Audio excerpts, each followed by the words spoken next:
के लिए एक सप्ताह पहले से उसकी यात्रा की तैयारी करने लगेंगे। सूटकेस लाएंगे, बैग लाएंगे, कपड़े रखेंगे, मोबाइल चार्जर जरूर याद करके रखोगे, क्योंकि वो सबसे बड़ी इंपॉर्टेंट चीज है। इसलिए आज पितामह भीष्म ने भगवान से कहा, प्रभु मैं चलते चलते एक आपसे बात कहना चाहता हूँ। चलते समय मैं एक आपसे निवेदन करना चाहता हूँ, बात कहना चाहता हूँ। क्या? भगवान ने कहा, कहिए, क्या कहना चाहते हैं? कहा, प्रभु संसार में अभी तक इस जगत में कोई नहीं मिला मुझे। आज आपको देख करके मुझे लग रहा है अब आपसे और कोई ऐसा सुंदर पुरुष मुझे नहीं मिलेगा। अब आप जैसा ठाकुर इस संसार में मुझे नहीं कोई मिलेगा। इसलिए केशव, आपको देख करके मैं, एक मेरी बेटी है और उसमें बेटी का वर्ण करना चाहता हूँ। युधिष्ठिर, अर्जुन, पांडव सुन करके चकित रह गए। कहा, ये बेटी कहां से आ गई? पितामह भीष्म तो नैष्ठिक ब्रह्मचारी, ये बेटी कहां से आ गई? ये बेटी कौन है? लेकिन किस बेटी की बात पितामह भीष्म कर रहे हैं? ये बेटी कौन है? भगवान स्वयं कन्हैया नहीं समझ पाए। कहा, पितामह आप तो नैष्ठिक ब्रह्मचारी थे, ये बेटी कौन है? कहां से आई है? ये बेटी कौन है? पितामह भीष्म ने कहा, प्रभु ये जो मेरी मति है ना, ये जो मेरी बुद्धि है ना, यही मेरी बेटी है, यही मेरी बेटी है। और इस बेटी के लिए सुयोग्य वर संसार में मुझे कोई नहीं मिला। और सिर्फ अगर मिले हो तो प्रभु आप मिले हो। इसलिए अब आपको देख करके मैं चाहिए चाहता हूँ, जो मेरी बेटी है अर्थात मेरी जो मति है, मैं अपनी मति का वर्ण आपसे कर दूं, अर्थात मेरी बुद्धि आपके चरणों में लग जाए। कहने का तात्पर्य ये है, मैं अपनी मति को आपके चरणों में लगाना चाहता हूँ। इसलिए निवेदन करूं सज्जनों, मुझे अपनी मति को, बुद्धि को भगवान के चरणों में लगाना चाहिए। मति को भगवान में लगाना चाहिए, बुद्धि को भगवान में लगाना चाहिए। लेकिन हमने बुद्धि को संसार में लगा रखा है, बुद्धि को संसार में लगा रखा है, भगवान में नहीं लगा रखा है, संसार में लगा रखा है। मैं नहीं कहता हूं, व्यास जी कहते हैं, जरा देखना, ध्यान देना। क्या? इति मति रूप कल्पिता वृतृष्णा। इति मति माने बुद्धि, इति मति रूप विकल्प, इति मति रूप कल्पिता वृतृष्णा भगवती सात्वत पुंगवे प्रभु स्वसुखमुपगते क्वचेद् विहर्तु प्रकृतिमुपेयुषि यदभो प्रवाह। प्रभु मैं अपनी मति को आपके चरणों में लगा रहा हूं। और पितामह भीष्म ने अपनी मति को भगवान के चरणों में लगाया। और भगवान के चरणों में लगाने के पश्चात 19 श्लोक गा करके, अर्थात 19 नहीं 21 श्लोक गा करके पितामह भीष्म ने भगवान की बड़ी सुंदर प्रार्थना की है। ये भागवत की सबसे पहली स्तुति है। किसकी? पितामह भीष्म की। भागवत में किसी ने अगर स्तुति गाई है तो सबसे पहले पितामह भीष्म ने की गाई है। और ये पितामह भीष्म की स्तुति है। पितामह भीष्म ने अपनी मति को भगवान के चरणों में लगाया। और चरणों में लगाने के पश्चात स्वयं, जब तक आज भगवान खड़े हैं, जब तक पितामह भीष्म नहीं चले जा रहे हैं। और किस प्रतीक्षा में बैठे हैं पितामह भीष्म? अभी एक प्रतीक्षा और है। कौन सी? कि उत्तरायण सूर्य आ जाए। मैं निवेदन करूं, सूर्य 6 महीने उत्तरायण रहते हैं और 6 महीने दक्षिणायन रहते हैं। इस समय उत्तरायण चल रहे हैं, इस समय सूर्य उत्तरायण चल रहे हैं। लेकिन अभी आषाढ़ शुक्ल पक्ष की, आषाढ़ से शुक्ल पक्ष से यही सूर्य 6 महीने के लिए दक्षिणायन चले जाएंगे। और आगे 14 आगे मकर संक्रांति वाले दिन ये सूर्य पुनः फिर उत्तरायण होंगे। जिस दिन मकर संक्रांति खिचड़ी पड़ती है उसी दिन सूर्य उत्तरायण आते हैं। उत्तरायण का मतलब क्या है? उत्तरायण में भगवान के मानो कपाट दरवाजे खुले रहते हैं। अर्थात भगवान की भी 6 महीने के दिन और 6 महीने की रात्रि होती है। किसी के यहाँ दिन में जाओगे तो दरवाजा खुला मिलेगा, किसी के यहाँ दिन में जाओगे तो दरवाजा खुला मिलेगा, प्रवेश मिल जाएगा, और रात्रि में जाओगे तो दरवाजा बंद पाओगे, प्रवेश नहीं मिलेगा। इसलिए शास्त्रों का ये सिद्धांत है, मत है, जिसकी उत्तरायण में मृत्यु होती है, जिसकी उत्तरायण सूर्य उत्तरायण में मृत्यु होती है, उसे मोक्ष प्राप्त होता है, और जिसकी दक्षिणायन में मृत्यु होती है उसे उसका मोक्ष नहीं मिलता। ये शास्त्रों का कथन है। लेकिन पितामह भीष्म का जरा भाव देखना, पितामह भीष्म किस उत्तरायण की प्रतीक्षा में है? जो उत्तरायण गर्भे हैं, जिन्होंने उत्तरा के गर्भ में प्रवेश कर गए थे, उन उत्तरायण की प्रतीक्षा में बैठे थे पितामह भीष्म, और वही भगवान कन्हैया केशव ही उत्तरा के गर्भ में प्रवेश कर गए थे। आज उन्हीं के प्रतीक्षा में बैठे थे पितामह भीष्म। जब भगवान सामने आ गए, कन्हैया जब केशव सामने आ गए पितामह भीष्म के, तो पितामह भीष्म ने उसी समय अपने प्राणों का परित्याग किया है। और स्वयं जब पहले पितामह भीष्म चले गए, तब भगवान केशव वहां से जाते हैं, और पितामह भीष्म की दिव्य सायुज्य मुक्ति होती है। इसलिए ये जीवन की सबसे बड़ी यात्रा है, जिस यात्रा की पितामह भीष्म ने इतनी अच्छी और इतनी सुंदर तैयारी की है। इसलिए जिस यात्रा, जीवन की सबसे बड़ी यात्रा, उस यात्रा की तैयारी कोई नहीं करता है, और हम संसार की यात्रा की तैयारी में लगे रहते हैं। लेकिन उस यात्रा की तैयारी करना चाहिए। उस यात्रा की तैयारी क्या है? भगवत भजन अपने जीवन में लाएं, अपने जीवन में सत्कर्म लाएं, यही तैयारी है, यही इसी यात्रा की यही तैयारी है। अपने जीवन में धर्म को धारण करें, यही तैयारी है। और पितामह भीष्म की दिव्य सायुज्य मुक्ति होती है। बोले सच्चिदानंद भगवान की जय। पितामह भीष्म की मुक्ति के पश्चात आज भगवान कन्हैया द्वारिका को जाने पर कोई रोक नहीं पाया, और भगवान केशव द्वारिका के लिए तैयार हो गए। युधिष्ठिर ने अर्जुन को साथ में भेजा है, अर्जुन जाओ कन्हैया को द्वारिका छोड़कर आओ। अर्जुन द्वारिका भगवान को छोड़ने गए हैं। इधर हस्तिनापुर में जिस उत्तरा के गर्भ में भगवान प्रवेश करके बस बालक की रक्षा की थी, उसी उत्तरा के गर्भ से एक पुत्र का आज जन्म हुआ है। महाराज युधिष्ठिर के यहाँ पुत्र का जन्म हुआ है, पौत्र का जन्म हुआ है। आचार्यों को बुलवाया, जात कर्म संस्कार करवाया, स्वस्ति वाचन आदि का पाठ कराया, और आचार्यों को बुलवा करके इस बालक का नामकरण संस्कार कराया। आचार्यों ने इस बालक का नाम रखा है विष्णुराग।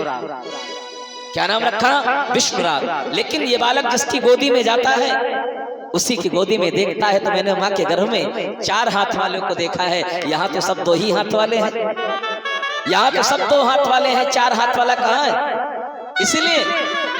इसीलिए परितः रक्षितः इति परीक्षितः, जो भगवान के द्वारा रक्षित है, इसीलिए इसका एक नाम पड़ा परीक्षित। बोले परीक्षित महाराज की जय। उस बालक का नाम क्या पड़ा?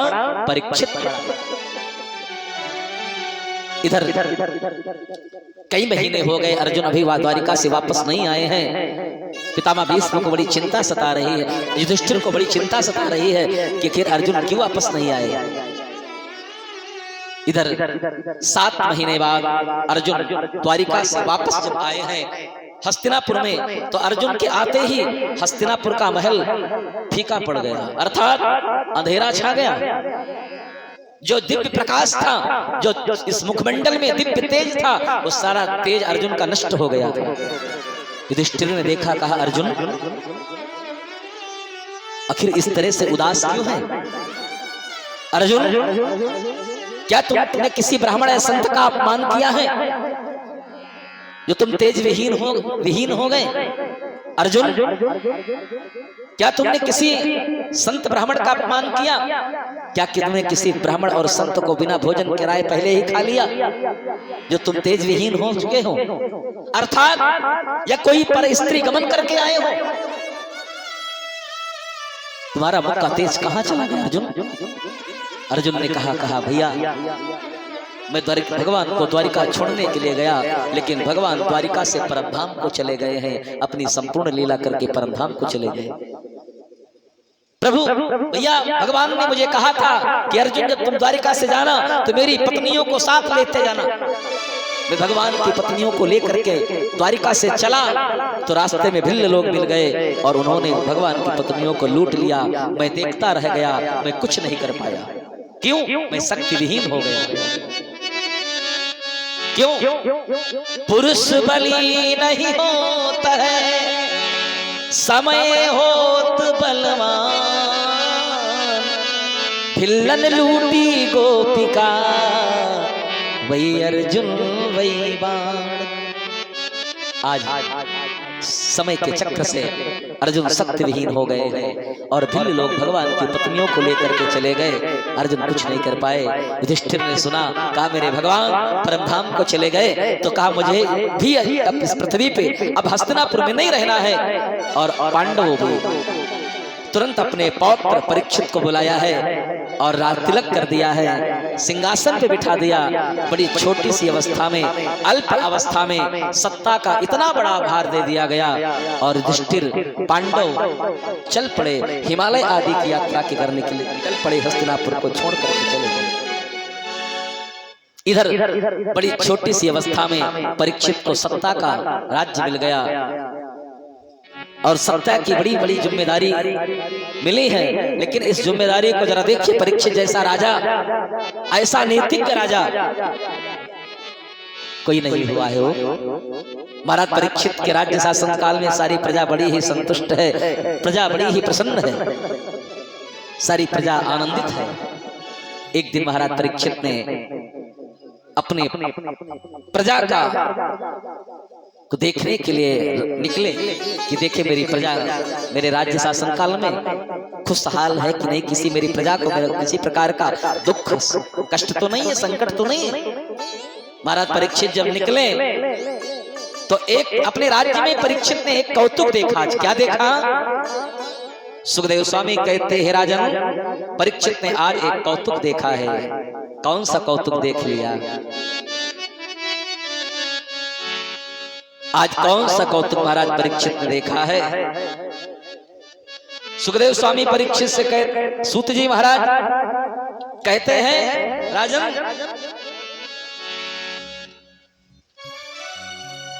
यदा परीक्षित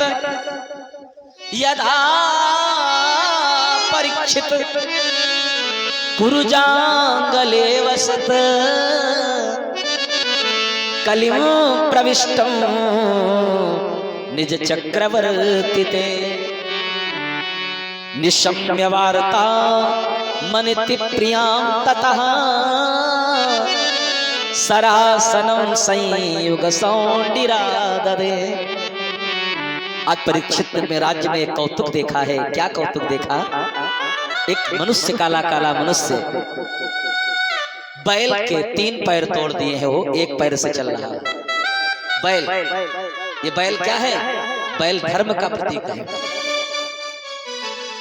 भगवान शिव नंदी पे आरूढ़ होते हैं। नंदी क्या है? नंदी धर्म है। भगवान शिव का वाहन धर्म है, नंदी धर्म का प्रतीक है और भगवान शिव धर्म पे आरूढ़ होते हैं। आज उस मनुष्य ने बैल के 3 पैर तोड़ दिए हैं, सिर्फ एक पैर से चल रहा है।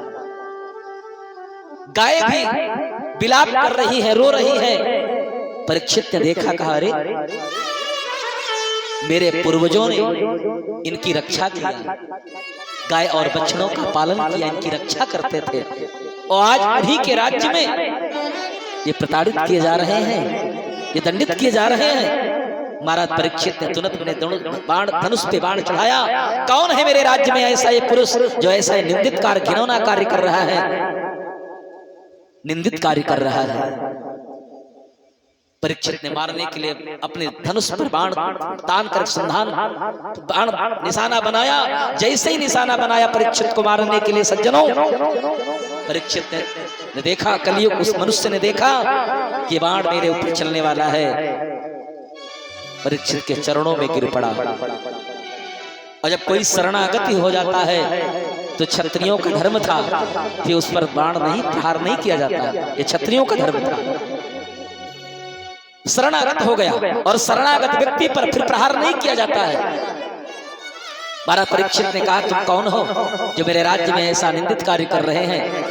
तुम्हारा क्या नाम है? कहा, महाराज मेरा नाम है कलियुग। मेरा नाम क्या है? कलियुग। परीक्षित ने कहा, अरे तुम्हारी हिम्मत कैसे पड़ी मेरे राज्य में आने के लिए? तुम मेरे राज्य में कैसे प्रवेश कर गए? कहा, महाराज सर्वत्र आपका राज्य है, मैं आखिर कहाँ जाऊं? समय है, समय समय पर सबका आगमन होता है, अब मेरा भी आगमन हो गया। मेरे राज्य से चले जाओ। कहाँ जाऊं? आपका चारों तरफ सर्वत्र आपका ही राज्य है, कहाँ जाऊं? आज परीक्षित ने पूछा, कहा तुमने इस बैल के 3 पैर क्यों तोड़ दिए? एक पैर से चल रहा है, आपने 3 पैर इसके क्यों तोड़े? कलियुग ने कहा, महाराज मेरे आते ही धर्म के 3 पैर टूट गए। मेरे आते धर्म के 3 पैर टूट गए हैं। कौन कौन से? कलि के आने से धर्म के 3 पैर टूट गए, चले गए। सिर्फ धर्म अगर आज है, टिका है, चल रहा है, तो सिर्फ एक पैर से चल रहा है धर्म। वो धर्म एक पैर कौन सा धर्म है? वो दान का है, जो धर्म आज उसी से टिका हुआ। नहीं तो 3 पैर तो कलियुग ने तोड़ दिए। कौन कौन से? कहा, महाराज आपके राज्य से 3 चीजें चली गई, इसीलिए धर्म के 3 पैर टूट गए। सत्यम